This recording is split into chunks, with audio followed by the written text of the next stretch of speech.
Alright guys, welcome to our channel Code with Sunny, and in this video I will be talking about the problem arithmetic slices. Its index is 446 and it is the second problem of the series of problem arithmetic slices. And note that it is going to deal with the subsequences criteria. Okay, so before moving on to discuss this one, I would strictly recommend to do this the first version of this problem, like the arithmetic slice. In this problem, the first version, it is going to deal with the subarrays. Like we need to find out the number of arithmetic subarrays of the given array. Okay, so that it is a valid arithmetic sequence.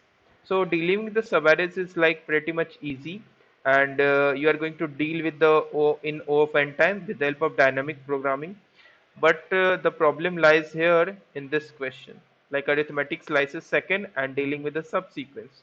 In this case, you need to build up a DP, like you are going to use a dynamic programming over the elements such that the following sequence that we need to find it out should be a valid arithmetic subsequence of the given array. And we are going to return all the count of those valid arithmetic subsequence, and we are going to do this with the help of dynamic programming and the HashMap. I'm going to discuss all over that. For now, what you have to do is before solving this current problem, like today's problem, you need to solve this problem so that you have a basic idea what type of solution these two problems is going to demand and how we are going to interlink these two problems to find out the problem.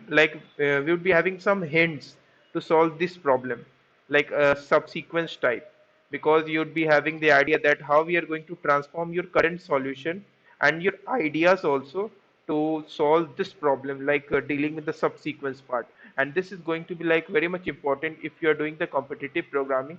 You need to have a good idea about how we are going to link two or more problems so that you are going to easily identify what is the actual difference between these problems, and how we are going to have the best and efficient solution for for every type of problem. Okay, so let's discuss this one. And okay, yeah. So let's discuss this one. Given an integer array nums, return the number of all arithmetic subsequence of the given array. Note that we need to find out the subsequence. Okay, and that subsequence that we have chosen is a valid arithmetic sequence. Let's talk about what is the arithmetic sequence it is. An sequence of numbers is called arithmetic if it consists of at least three elements, like the frequency of the number of elements, total number of elements should be at least 3, and the difference between any two consecutive chosen elements is the same.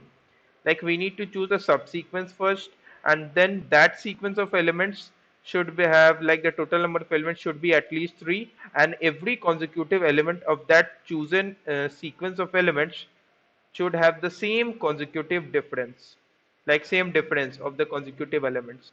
If you focus over these elements 1 3 5 7 9, 1 3 5 7 9, let's try to find out the consecutive difference. You can see everything is 2.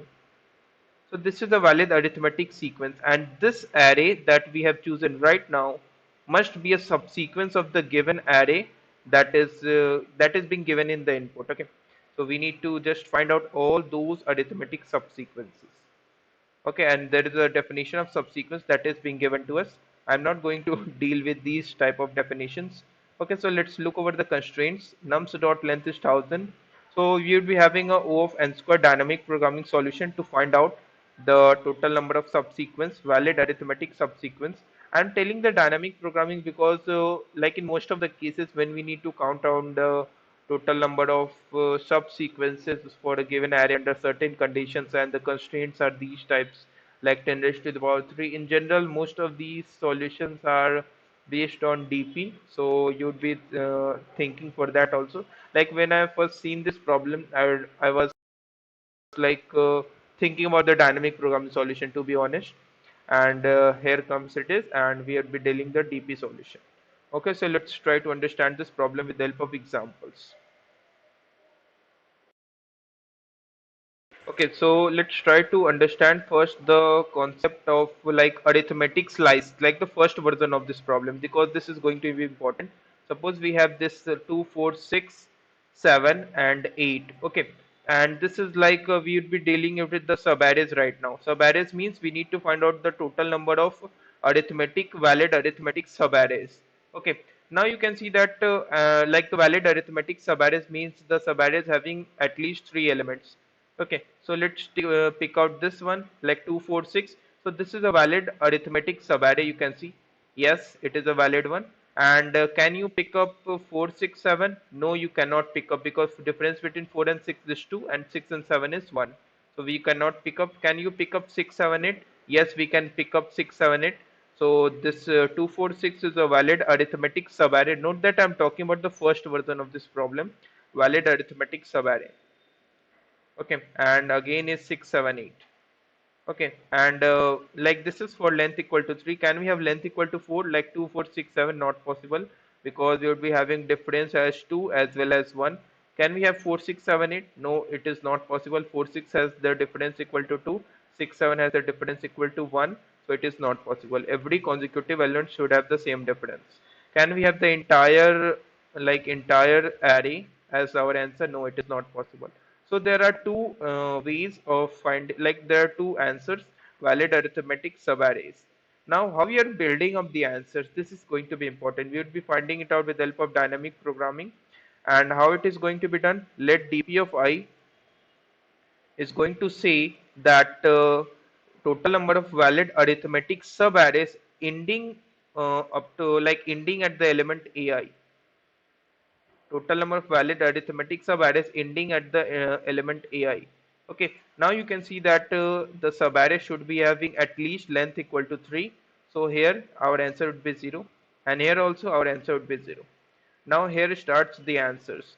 Now if you are saying that the dp of I is going to have the statement as total number of arithmetic slices ending at the index I, means the last element is going to be ai. Okay, if this is the last element, you are going to check the previous two consecutive elements like 4, 6 and 2, 4. Yes, the difference is 2, and here also the difference is 2. So our answer would be like 0 plus 1. So our answer for this state will come out to be 1. And you can see that yes, the number of arithmetic slices ending up to this position is 2, 4, 6. Yes, this is the valid arithmetic slice. Now you have to answer for this state. You're going to check these two consecutive elements. These elements are having the difference 2 and 1. This is not possible, so you will leave it as it is as 0. Now you will check at this position 6, 7, 8. Find out the difference. 6, 7 and 8 has a difference 1. 6 and 7 has a difference 1. So total number of arithmetic slices ending at this position 8 will be 0 plus 1. That is value at 7 plus 1, which is going to be 1. And your answer for this array would be like cumulative sum of all these dp values. You can see that it is coming out to, and it is matching with our brute force solution. And the valid subarrays are 2, 4, 6 and 6, 7, 8. So in this case also you would be dealing with the like for answering the current state of the dp, you would be dealing with the you would be finding out the answers for the previous two states like dp of I minus 1 and dp of I minus 2. Okay, like the you'd be having the solution of dp of I minus 1, and you'd be checking for a of I minus 1 and a of I minus 2. So this is for the case of subarray. So how we are going to modify the solution for the subsequence? Let's try to understand that. Okay, so you can see over here I've taken an array, and we are going to find out the total of valid arithmetic subsequence of this one. Okay, and here also we would be having dealing with the dp of I, where the ith state is going to say that total number of what is the total number of valid arithmetic subsequence ending at this ai. It means that the last element of the subsequence is going to be ai. Okay, so how we are going to deal with that? And you can see that here we are not having the values of difference values, you need to find out the subsequence, right? And let's say the subsequence is like this type, like we would be having some ai being the last element, and the previous element is going to be aj, and let's say we have some another element ak, and there are more elements to the left of it, we don't care. Okay, now you can see that the j and I is going to k, j and I is going to satisfy this relation. Okay, and it is not obvious that k j and I is going to have hold the index of being consecutive. Like it is not going to be possible like 4, 5, 6. Like it may not be possible. Subsequence is going to be like subarray is going to be like a subset of this. You can say that yes, subset of this subsequence, but you cannot say that subsequence is a subset of subarray. Like you can have k, j, and I as 4, 5, 6, and you can also have a k, j, and I as 2, 5, and 8 also. Okay, and in the previous case, what you are going to do, you are going to deal with the subarrays. You are going to just check out the last two elements, right? And here also you don't have any choice. So you need to find out the difference. You need to just figure it out what could be the possible value of D, where D is the difference of the arithmetic slice, current arithmetic slice. Note that AI is going to be the last element, right? And let aj be the second last element of the arithmetic subsequence. Note that I'm talking about right now is the valid arithmetic subsequence. We don't know the value of aj. Okay, so what we are going to do is like let's try to fix some I like at this position. Okay, and since we are unaware about the value of the difference, we are going to iterate j over all these positions. Okay, so let me write down I belongs to 0 to n and j belongs to 0 to I. Okay, for every I, we would be iterating j from 0 to I minus 1, both inclusive. If I am able to do that, it means that we have some certain aj being fixed, and we have certain ai being fixed in O of n square time. And if we are able to do that, you can easily figure out the difference. And let's call the difference as d ai minus aj. Okay, and let's call this as like we need to answer for dp of I right now. Okay, so dp of I is the total number of valid arithmetic subsequence ending at this value ai, and this second last element being aj. Okay, and now the here comes the very important role. How we do like how do we find out the answers? Let's try to analyze that. Okay, so I is over here, let's say, and let's say j is over here because j is going to be less than equal to I. Now focus over one thing that we have this ai and we have this aj, and the difference is already being known, and this difference is d. Okay, so we would be having something like that dp of I and this difference d. Okay, so dp of I is going to denote the total of valid arithmetic subsequence ending at this ith index, and this d is the difference value that is ending at ith index and having the difference value as d. Now this is going to be important. Let's try to understand that. And this value that is being given to us is some integer. Now the very important thing is here is that d is not going to hold some fixed value. It can vary from minus int like sorry int minimum to int maximum. Okay, so in that case we would be having some deep like this matrix as like this type vector. Like if I'm in C++, I'm doing like that vector of something hash map of int comma int. We would be having this type of orientation of our dp. Okay, and it is like this is being fixed, and this vector is of size n, where n is the size of the given input array, and we have the correspondingly map because this d value is going to hold any value between int minimum and int maximum. Okay, that's why we are going to have this dp as vector of map of int comma int.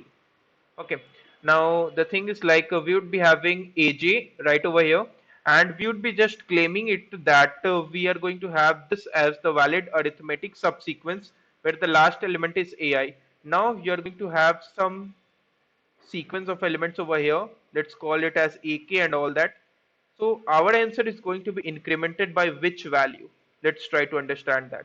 Okay, now dp of id I is going to be like the index, this one, and this D is going to hold the difference, should be incremented by, or it should be like holding the value right now 1. Why I'm going to initialize dp of id with 1? Because you can see that this is the last element, and this is the second last element, and this is the valid subsequence. Okay,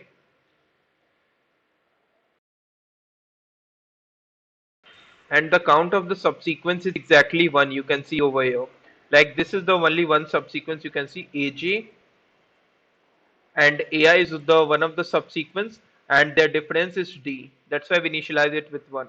Now you can see the DP of ID. Let me write down the first this statement, and then I will explain it out.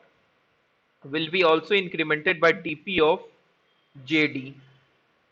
Why I'm going to write down this statement, that is whatever the number of valid arithmetic subsequence ending at this index j and their difference is d should also be added to dp of id, because whatever the subsequence that are ending at this position, they all have the difference exactly equal to d, and this ai and aj is also is also holding the difference exactly equal to d. It means that the whatever the subsequence that are ending at index j and having the difference d can also be extended with ai, where ai is going to be the last element and can be appended with that. It means that our subsequence count is going to be increased by dp of jd, where dp of j is the index, that is the total. Okay, so let me explain some other words, like total number of valid arithmetic subsequence ending at this index g and having the difference as d. Okay, so it means that your subsequence is going to be increased by this last element that is being appended right now, which is AI. Okay, so note that I'm not incrementing our answers, actual answers, that is I'm going to return for all that. When I'm going to increase it. So let me write down over here. Our answer is going to be increased by this value. Let me change the another color. Like our answer is going to be increased by, like answer plus equal to dp of j and d. Now this is going to like a trickier part. Like why I'm going to write down dp of jd? Why not dp of id? And the reason is behind simple, like if you write down dp of id, there is also one case like you are going to include the this one of the subsequence, like subsequence of aj and ai whose length is 2, which is not possible. And so that you need to always include that subsequence which has length at least 3. And if you include the answers for dp of jd, then you can see that whatever the subsequence it is, like up to the length, we don't care about the length, and ending at index j and having the difference d, we don't care about the length. I'm telling it right now again. But if I will include all those valid arithmetic subsequence and I will append ai, I will append AI to all these subsequences that I get up to the index j and having the difference t. You can see that all those subsequence length would be like greater than or equal to 3. I am appending AI right now to all those valid arithmetic subsequence that are ending at j and having the difference t. Then it becomes the like the all the arithmetic subsequence will have the length at least equal to 3, and this is going to be valid. Okay, that's why we are just writing down dp of jd. Otherwise, we are going to write down dp of id, which is not correct one. Because if I will include dp of id, then subsequence of length 2 may also be included. Okay, so let's head over to the code to analyze all these in detail, where I'm going to explain the more concepts if required, and I will explain the coding part majorly. Okay, so let's move further. Okay, so let me show the latest accepted code. Yes, so my answer is going to be initialized with 0, and I'm going to use vector of HashMap, and I'm going to use unordered map, and let's call it as TP, and it is being initialized with nums.size. As I've already said, I'm going to use the map in the beginning, map in the between, because the difference value is not known and it is not fixed. That's why we are going to use dp of I difference, and the third parameter is the frequency. Okay, and okay, so let's iterate for every I comma j pair in O of n square time. Okay, so we need to find out the difference also. Let's call it as t, and we are going to find out like this one, and it may exceed the int min, or like it may exceed the int max value, or it may be smaller than int min. If it is going to happen like this one, like d is going to be less than int min or greater than int max, you can see that the values that is being given to us as nums of I is going to lie in this range. So if the difference is going to exceed, so it is always possible that like it is obvious that we are not going to get the answers. Okay, that's why I'm going to use the continue function. No need to do the operation for right now. Otherwise, I'm going to say dp of id plus plus the subsequence length that is going to be like increased by 1 for up to the like for the last element ai and having the difference d because we would be having subsequence ai and ag. And let's find it out whether the difference d is going to exist in dp of j or not. Why I'm going to do that? Because we need to increment your answers for this one and increment the values for dp of id also. And if that value is not going to exist, we are going to say continue. That is move further, don't do anything. Otherwise, increment your answers and increment your answer for the current dp of I and having the difference as d, that is dp of id, will be incremented by for all those arithmetic sequences, valid arithmetic subsequences ending at the index j and having the difference d. Okay, and finally return the answer. This will give you all test cases first. Okay, so if you have any doubts, do let me know in the comment section of the video, and I will ask the viewers to like this video, share this video, and do subscribe to our YouTube channel for latest updates. Thank you for watching this video.